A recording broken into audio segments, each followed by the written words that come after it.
Our story opens with Daisy, a maid working for the Weatherwoods family. Every morning, she cleans the front entrance and waters the flower beds. But as she explains, this isn't even supposed to be her job. Watering the plants belongs to the gardener. The problem is, there are only 3 servants in this entire mansion, so they have to handle everything themselves. The reason is simple. The master's wallet is seriously tight. Daisy is clearly exhausted, wiping sweat from her face as she pushes through her chores. Meanwhile, 3 men are standing outside the front gate. One of them, Baron Fadergale, is annoyed that Daisy seems to be ignoring them. His companion asks if she can even hear them, but the Baron insists she can. Before they can press the matter, someone spots the head maid rushing their way. The head maid throws the gate open and confronts the Baron directly. She wants to know if he's come again and makes it clear what she's told him before: there will be no selling of this mansion. She tells him to go back. But the Baron calls her impudent and claims he didn't come for that today. He says he must meet the new Viscount Weatherwoods. The head maid apologizes and tells him the master is currently away. The Baron doesn't buy it. He points out this is the 3rd time she's used that excuse just this month. He's been watching the place, and the only people leaving the mansion are the 3 servants. He gestures toward the building, noting that the weather always seems strangely bad right there, and rumors are already spreading around town that this is a ghost mansion. He can't believe they're letting a once magnificent estate fall into such a shabby state. The head maid tries to stop him, but the Baron shoves right past her. He says he can't tolerate this anymore. If his dear friend, the previous Viscount, knew his mansion had fallen into such ruin, he'd be heartbroken. Looking around the hall, the Baron mutters that time really flies. It's already been 4 years since the old Viscount died in the Magic War, and the memories are clearly weighing on him. The head maid follows him inside and firmly tells him to leave. Instead, the Baron turns his attention to Daisy. He calls out to her, telling her not to just stand there like an idiot, and orders her to come over. She nervously steps forward. He asks how long it's been since the new Viscount left the mansion. 2 years? 3?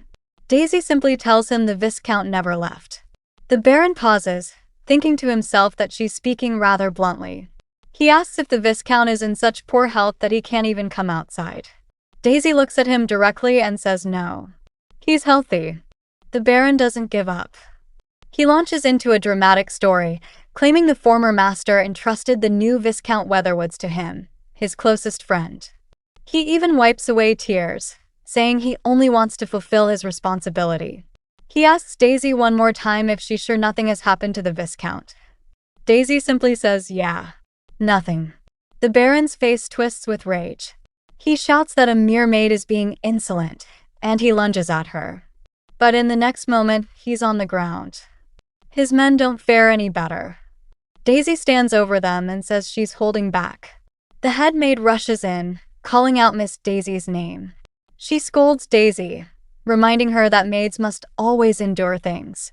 She says even without using strength, they could have dealt with sickly raccoons like them. One of the Baron's men pulls himself up and charges at Daisy, saying she seems to know how to fight. She drops him instantly. The head maid turns to Daisy and asks if she expects her to believe that was holding back. Daisy claims her right hand is just in the middle of a rebellious phase. The head maid tells her she'll discipline it later. Outside, Daisy grabs a shovel and asks if they should bury the men around there. The head maid tells her not to say something so horrifying, then casually suggests placing them in front of the mansion or cutting off their heads as an example. After a pause, she changes her mind and tells Daisy to just sit them down normally. Very normally. So Daisy drags the 3 unconscious men outside the mansion gates. Afterward, the head maid reassures her. Since it was technically self-defense, they should be able to wrap this up properly. She tells Daisy to trust in the Weatherwoods family. Daisy thinks to herself, what else could she do? She's a maid, and the other woman is the head maid. When your superior tells you to do something, you do it. That's what she believed. But the next scene cuts to a dark room. Daisy is sitting at a table across from 2 men. And she reveals the truth. They say another name for a maid is hardship, and in the end, she was sued by the Baron for assault and intimidation.